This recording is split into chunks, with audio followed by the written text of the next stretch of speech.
Did CM Punk just tease a WWE return? WWE and Edge not close on agreeing a new contract. An ex-WWE star teases an appearance at AEW Dynamite Grand Slam this coming week. And WWE are running a major stadium show in Australia next year. Hello and welcome to the Solo Sunday News. Here myself, Andrew Pollard, at What Culture Wrestling. I hope you're good. I hope you're well. It's Sunday. I'm caffeinated. So, hey, that's good. It's these early mornings, man. It's killer. Right, let's get into news. And the first news, it's another weekend, it's another day, really, and it's another CM Punk story. Yes, crazy Phil. Now, Punk, of course, left AEW earlier this month, fired for cause after his backstage altercation with Jack Perry at All In Wembley Stadium. Of course, that was said to be essentially the tip of the iceberg. There were a few other things that had gone on. Since departing AEW, there have been plenty of rumors about what will be next for CM Punk in terms of will he look to return to WWE? Would WWE be interested in a Punk return? Or would Punk just walk away from wrestling, look at other avenues to take? I mean, financially, he's very well off, so he doesn't particularly need to work. He doesn't need wrestling per se if he hasn't got the passion for the business. But Phil being Phil, there's been a few teasers that some people could take as hinting at a return to WWE. Now, this came on Friday night's Cage Fury Fighting Championship show, which CM Punk was a guest broadcaster on, a guest commentator. Now, Punk's done commentated on MMA before for CFFC, so it's no big surprise to see him turn up there. But this was his first public appearance since being fired by AEW. Or terminated by AEW, which is the language that Tony Khan used, which just sounds so dramatic. I terminated him. Okay, man. Okay, brother. Right. Anyway, Punk and his co-host, John Morgan, made a couple of references to CM Punk. And maybe his WWE future, his WWE return, is AEW firing. Now, John Morgan, the co-broadcaster, actually used the term that CM Punk was fired with cause. As for Punk himself, he said that he's got some free time on his hands for the next 2 months. He also threw out the Cody Rhodes line of, what do you want to talk about? So, yeah, Phil being a bit playful there. As for that line about being free for the next 2 months, that would indicate that after the next 2 months, he's not free anymore. His schedule's busy. His schedule's full up. What so happens in 2 months' time?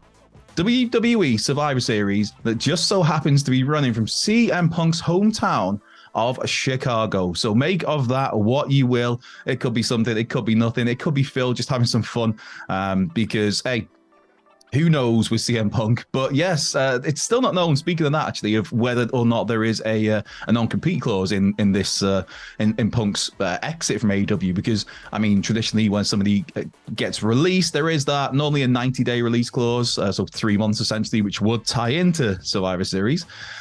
But with it being an outright termination, I don't know, because you don't know the deals of AEW, of Tony Khan, of CM Punk. So we'll see. We'll see. That's the long way around of saying something without really saying nothing. And moving from CM Punk, who may return to WWE at Survivor Series, to somebody else who may be leaving WWE completely, and that would be Edge. Now, of course, Edge, Adam Copeland, has been in talks with WWE about whether or not to re-sign with the company, or whether or not to essentially to carry on his career or not, because Edge's WWE contract expires at the end of this month. So literally, 2 weeks there? That's me checking my date. It's the 17th of September today. My mum's birthday tomorrow as well.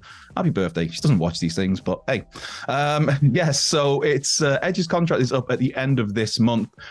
He's been very public and very open about he's not really sure what's next for him. He had what would be a perfect send-off in Toronto against Sheamus, his longtime buddy, the man who had a key role in Edge returning from that retirement that he was forced into in 2011, was it?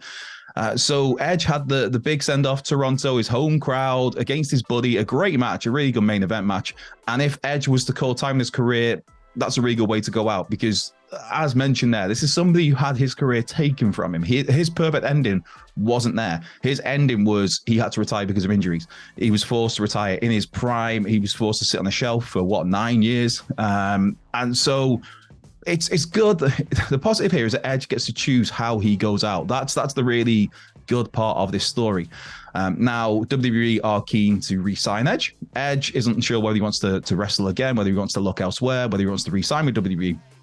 And Dave Meltzer on the recent edition of Wrestling Observer Radio has said that WWE and Edge are not close to agreeing terms on a new contract. This came up in a conversation about LA Knight's current ongoing contract negotiations with WWE. And Dave Meltzer mentioned that like LA Knight, Drew McIntyre, and Edge, they're also not close on deals with a new deal with WWE. So, yeah, it's a strange one for me because for me, I couldn't see Edge wrestling elsewhere. I don't know. To me, I don't really see the appeal of it. But if you're WWE and all of a sudden, if AEW comes sniffing around, just for that, you're like, well, let's throw more money then because we want him to stay. But realistically, how much money do you want to throw at him when he is a part-time, not even part-time, he wrestles sporadically, extremely sporadically. He's a great presence to have around. He's still a great talent in the ring. Edge is brilliant. He's an all-timer. A modern day all-time great, a WWE Hall of Famer, of course, 11-time world champion. So there's all that to bring with it. But for me, it depends what sort of money's being asked, because is there value there for what you'd have to pay to keep Edge if he wants to stay with WWE, if he wants to carry on wrestling? I don't know, but at the moment it looks like there's no sign of him re-signing just yet. And as mentioned, 2 weeks from now will be essentially the end of the month. Well, it will be the end of the month, and that will be when Edge's contract expires. Interestingly, October the 1st, though, is AEW Wrestle Dream. So if Edge's contract did expire, naturally, there was no re-signing with WWE. Technically, he will be free for Wrestle Dream. Just saying. Somebody else who also may be briefly, possibly, who knows, AEW bound is Matt Cardona. Yes, while it might be possible that Edge, or Adam Copeland, or whatever he wants to be known as, if he did appear in AEW, well, it's possible he could appear at Wrestle Dream. His former Edgehead, Matt Cardona, aka Zack Ryder, of course, when he was the Edgehead, has teased an appearance on this coming Wednesday's edition of AEW Dynamite, the Grand Slam edition of Dynamite.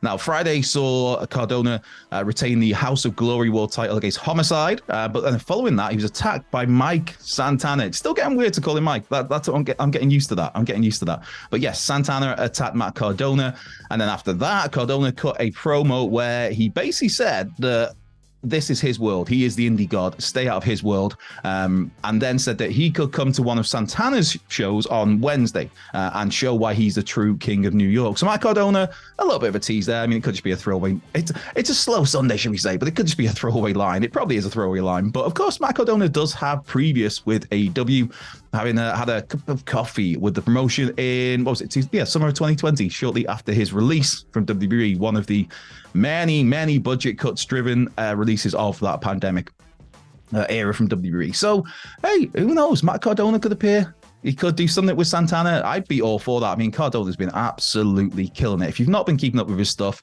but please do. Please do. His stuff for GCW, his stuff for Impact. His Impact stuff was brilliant. I really like the fact that he got the NWA World's title as well, the World Heavyweight title, and then got injured, so had to vacate it. And then we ended up where we were with Tyrus having it forever. And it's just like, oh, God. No, man. Anyway, that's over. Tyrus is no longer the NWA World's champ. EC3 is, which is marginally better. But yes, who knows? I mean, this is a Matt Cardona who's been rumored with a WWE return for literally last year, 18 months or so. His wife, Chelsea Green, of course, made her own return at this year's Royal Rumble to WWE. And he's absolutely killing it right now. So who knows what's next for Matt Cardona? Could it be an appearance for AEW Dynamite on Wednesday? We'll have to see. Also, a shout out to House of Glory Commissioner, the Solid Monster. Go and check out the sound off. Always entertaining stuff. Quick final news story. WWE is heading back to Australia next year, and in a major way. They're going to be running a major stadium show in Perth, Australia. I'll just get the specifics here. It's the Optus Stadium. Now, the show itself, this news actually came from the West Australian, the outlet there. It's not actually been announced or confirmed by WWE as of yet, but the outlet has, insider information that WWE is going to be running the Optus Stadium early 2024, before the Australian Football League starts in late March. The stadium itself holds, on average, for football and cricket matches, over 60,000 people. So that's a lot of people. And its attendance record was actually earlier this year for an Ed Sheeran concert. You would want to go and watch that. Well, in this case, 73,000 people did, but not for me. Leaving me with Shed 7 Ocean Scene. I'm a nice, easy man to please. But yeah, the last time WWE visited Australia was back in October 2019, where he ran 3 live events, 3 non-televised house shows for Melbourne, Melbourne, Brisbane, and Sydney. Yes. Before that, of course, was October 2018 when they did the big Super Showdown pay-per-view from the Melbourne Cricket Ground. That was a show as well. It had 70,000 people in to watch a show headlined by Triple H versus The Undertaker, which was awful, but then set up the Saudi match of Shawn Michaels out of retirement match against Undertaker and Kane, which was even worse. But yes, the most memorable part of that show, of course, for me at least, and I'm sure for most of you, was Buddy Murphy winning the Cruiserweight title from Cedric Alexander. Buddy Murphy, what a talented dude. Buddy Matthews, as he is now in AEW. In terms of Australian talent that WWE has on its roster at the moment, you've got the Women's World Champion Rhea Ripley, you've got Grayson Waller, you've got Bronson Reed, you've got Indy Hartwell, you've got Emma, and Duke Hudson as well in NXT. So I'd imagine some of those will play a big part on this show. And this report as well from the West Australian notes that certain high up WWE names are flying out to Perth at the moment, and in the next few days, and they'll be used as part of the official announcement. So I wouldn't be surprised to see Rhea Ripley. That seems like an obvious one, a no-brainer. Right, let's wrap things up with a couple of questions. I don't know why I'm breaking into song. It's the caffeine. Hector Garcia, the third gone. So, hey, Hector, assuming Cody finishes a story this time at WrestleMania, how often do you think he defends a title and is on TV? I like the old school feel and it feeling special when you don't see the champ every week, but I can't see Cody being on a part-time schedule like Roman. Well, hey, who knows? A certain Dwayne threw a bit of a spanner in the works on Friday, didn't he, with that? But no, I still think we get Cody Rhodes and Roman Reigns at WrestleMania. The Rock match can wait another year. Yeah, or I don't know. I don't know. But yes, let's say we go with this logic that Cody indeed finishes his story at WrestleMania 40 and defeats Roman Reigns for the undisputed WWE Universal Championship, or whatever it's called, whichever way round those words go. For me, I think Cody Rhodes, I think he would be that workhorse champion. I think he'd be very much in a similar vein to what Seth Rollins is doing with the World Heavyweight title, where it's defended on every pay-per-view, pretty much, and also on TV. I think that would be it with Cody. Now, I can see a logic that, less is more in some regards, where the less you see that championship defended, the bigger the moment feels when it is defended. But then the other one is, of course, you don't want to be like Roman Reigns, where you're especially coming straight after Roman Reigns, you don't want another champion that is away from the company for literally a month at a time, 2 months at a time, doesn't defend it for 3-4 months. It's not for me. In terms of when you talk about the old school model, I mean, it's a very different business to, I guess it depends when you class as old school. I mean, to me, I think of, the business in the 70s and 80s, and it was a very different business model there. You didn't see the championships defended on TV. It was a very rare thing because that was the business model at the time was driven towards house show business. So it was a case of, you might see the champion on TV now and again, but if you did, it was to drive you to go and watch them live in your city. I feel like I'm going to break out into a new sort of thing there. So it was a different model there. So the titles weren't defended on TV every week or every month or whatever. It was a case of, right, go and see Hulk Hogan defend the world title against Macho King Randy Savage, whatever, wherever. It was all about driving you to go and buy a ticket to watch it live. Obviously now it's very different. Now it is more, the model is geared towards television and the network and Peacock and, So, long way around there. Cody, he'll defend the belt often, as and when he wins it. Mark Solid's got in touch. Hey, Mark, what a picture. What a picture. As always on a Sunday, please send me a picture of your pets. It keeps me, puts a smile on my face on a Sunday morning and a Sunday afternoon and a Sunday night, any time. Morning, Andrew. Love the purple and so does Thumper. Go Ravens. See, me, colorblind, so I don't even really know it's purple. I know it's purple because the rest of the guys have said it's purple. So I'll take everybody's word that it's purple, but yeah. Morning, Andrew. Love the purple and so does Stumper. Go Ravens. Thoughts on what War Games matches we will be getting at Survivor Series? One for men and women. And what a picture that is of Thumper. And I guess go Ravens. I have no idea with most US sports, apart from go Chiefs. That's just because a friend of mine is always go Chiefs. Right. As for War Games, I don't know. I don't know if you necessarily have to do a War Games for me. I feel like it's if the story and the kind of the product at the time necessitates and needs a War Games match, great. But I don't want War Games just to be, because it's Survivor Series, we have to do a War Games. Like how it got with Hell in a Cell, where it's whatever it was, October. It's October, so we need to put these people in Hell in a Cell. No. You do a Hell in a Cell match, you do a War Games match when it's needed, when the story calls for it, when there's just that need to have those people locked in a cage 4-on-4 or 5-on-5 because there's such bad blood. I mean, you could throw stuff together. I think the likeliest for me would be something with the Bloodline if there was going to be a War Games match. But then, I mean, of course, there is JD McDonough now. So if you do the Priest, Balor, Dom, Dirty Dom, and JD McDonough, Sami Zayn and Kevin Owens jump out. I mean, you do have main event Jey Uso now.